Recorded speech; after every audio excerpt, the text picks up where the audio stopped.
Saludos, bienvenidos a La Orsini, tu casa, mi casa, el espacio de nosotros. En Puerto Rico existen aproximadamente 250,000 personas sordas y aunque ya una es suficiente, esto representa un porcentaje muy grande aquí en nuestra sociedad y por eso hoy te quiero compartir 15 aspectos que debes conocer de la comunidad sorda.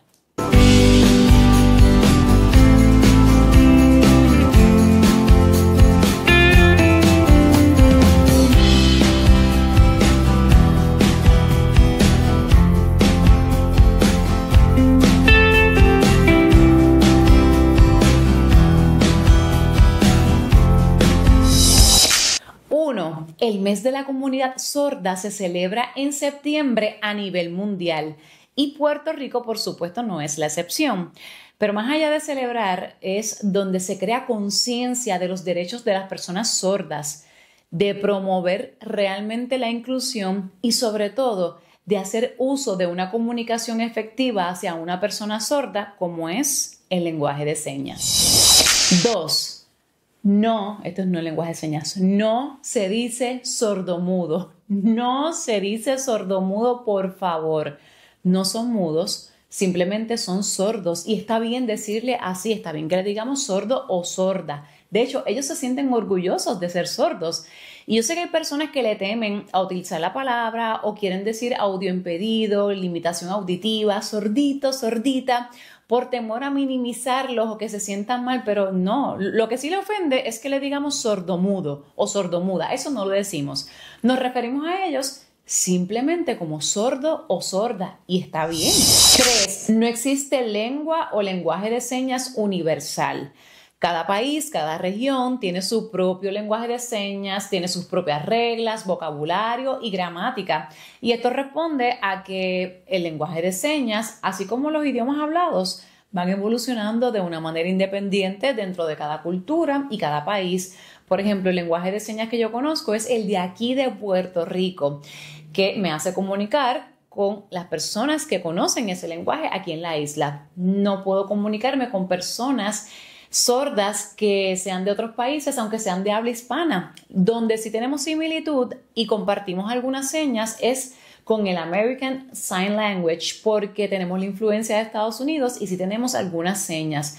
Pero aquí en Puerto Rico se utilizan las señas de la isla. 4. Hay diversidad en la sordera. Hay sordos que pueden ser sordos profundos, o sea, completamente sordos, o hay unos grados de pérdida auditiva que ellos pueden ser sordos parcial. La sordera puede ser unilateral o puede ser bilateral. Ejemplo, una persona puede ser sordo profundo en un oído y en el otro no. Pero en la población sorda se le dice o se categorizan como sordo profundo y sordo parcial. 5. El lenguaje de señas es un método de comunicación para la comunidad sorda y las lenguas de señas tienen su propia gramática, su estructura y son completamente diferentes a los idiomas hablados. Sin embargo, no todos los sordos y sordas saben lenguaje de señas. 6. La labiolectura es un método de comunicación para la comunidad sorda, pues sabemos que la mayoría de los oyentes no conocen el lenguaje de señas, por lo tanto, ellos recurren a leer los labios. Sin embargo, no todas las personas pueden leer los labios, es una habilidad bastante difícil y la realidad es que nosotros los oyentes no siempre se lo hacemos fácil, o sea, no estamos siempre bien conscientes, así que la próxima vez que le vayas a hablar a una persona sorda, por favor, hágalo despacio, muy consciente, que tu boca esté al descubierto y que siempre estés de frente a la persona sorda. 7. La escritura es otro medio de comunicación para la comunidad sorda, no obstante, no todos los sordos saben leer y escribir y aunque una persona sorda pueda leer y también escribir, el lenguaje de señas tiene su propia gramática, por eso no siempre van a entender a cabalidad o con la rapidez cualquier escritura de nosotros los oyentes. 8. Los intérpretes de lenguaje de señas juegan un papel crucial para la comunicación entre las personas sordas y los oyentes.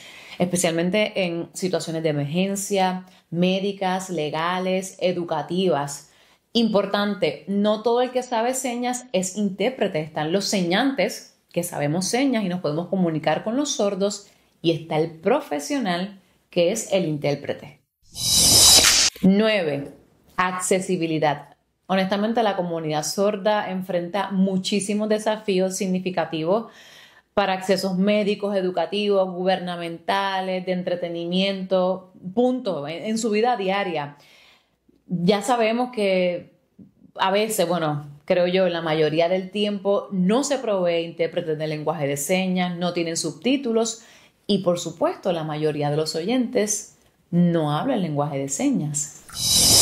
10. Las personas sordas a menudo enfrentan, yo diría, múltiples barreras significativas en su educación debido a la falta de recursos adaptados. Por ejemplo, hay escasez de maestros que sepan lenguaje de señas, muy poquitos creo yo que saben. No hay intérpretes de lenguaje de señas que puedan asistir a las personas sordas en el salón y tampoco hay otros acomodos razonables que esta población necesita. 11. Implantes cocleares. Algunas personas sordas optan por los implantes cocleares para mejorar su audición y esto honestamente es una decisión muy personal que varía muchísimo. De hecho, los implantes cocleares es una gran ayuda para que una persona sorda pueda escuchar, mas no en la cura. Sin embargo, para algunos, el lenguaje de señas y la identidad sorda siguen siendo su prioridad. 12. Dificultades en el empleo. Las personas sordas tienen la mayor tasa de desempleo debido a la falta de accesibilidad en los procesos de contratación y en los lugares de trabajo. Y asimismo, cuando una persona sorda logra conseguir algún empleo, se le hace muy complicado escalar en él, pues por la falta esencialmente de comunicación para empezar y muchos otros aspectos. Por ende, tiende a ser una población de bajos recursos económicos. 13. Derechos legales. Entre tantos temas en los derechos legales, la comunidad sorda tiene derecho a intérprete de lenguaje de señas en situaciones legales, pero lamentablemente muchas veces este derecho no se respeta de manera adecuada. 14. Barreras en el entretenimiento. Aunque debo de reconocer que sí, que nos falta todavía, pero ha habido un avance en películas, programas de televisión, lo he visto también en plataformas de streaming, en redes sociales, pero no ofrecen suficientes opciones con subtítulos o interpretación de lenguaje de señas. Hay un gran camino. Y 15. Aproximadamente el 90% de las personas sordas nacen en familias de oyentes, lo que genera grandes retos de comunicación y comprensión entre padres, hijos y otros familiares. Y de hecho, aproximadamente solo un 10% de las personas sordas cuentan con un familiar que hable el lenguaje de señas. En conclusión, nosotros los oyentes somos los que tenemos que integrarnos y apoyar mucho a esta población y la verdadera inclusión, o sea, lo tenemos que hacer nosotros con las personas sordas y requiere un esfuerzo colectivo para garantizar los espacios, tanto que sean los físicos como los virtuales, que ahora eso se da muchísimo, que sean accesibles, respetando su lenguaje y su cultura. Oye, y a mí me parece bien injusto que nosotros los oyentes tengamos acceso a básicamente todo tipo de información y miles de personas simplemente porque no se les habla en su lenguaje no pueden accederlo. Y yo pienso que no es justo que no haya intérpretes de lenguaje de señas o que solamente haya cuando venga un huracán o que vaya a hablar el gobernador o en unas pocas ocasiones, pero ¿y el resto de los días qué? Es sencillo. Hay que hacer un simple ejercicio, salir un día, solo un día, tapándose completamente los oídos y de una vez completamente la boca porque no nos van a entender. Esto es un ejercicio como oyente y vamos a ver cuán difícil y complicado se nos hace desde que salimos a la calle, que vamos a conducir, que vamos a buscar el cafecito de por la mañana, cómo lo pedimos al gusto de nosotros. Sí, es complicado. Imagínense si ese mismo día nos toca estudiar, trabajar y que tengamos una emergencia. Eso es desesperante, ¿no? La realidad de miles de compatriotas. Septiembre es el mes de la comunidad sorda, pero tenemos todo un año para ser verdaderamente inclusivos. Los quiero. Y sí, esta seña significa I love you. La I de I, la L de love, la Y de you. Y todo es I love you. Los quiero.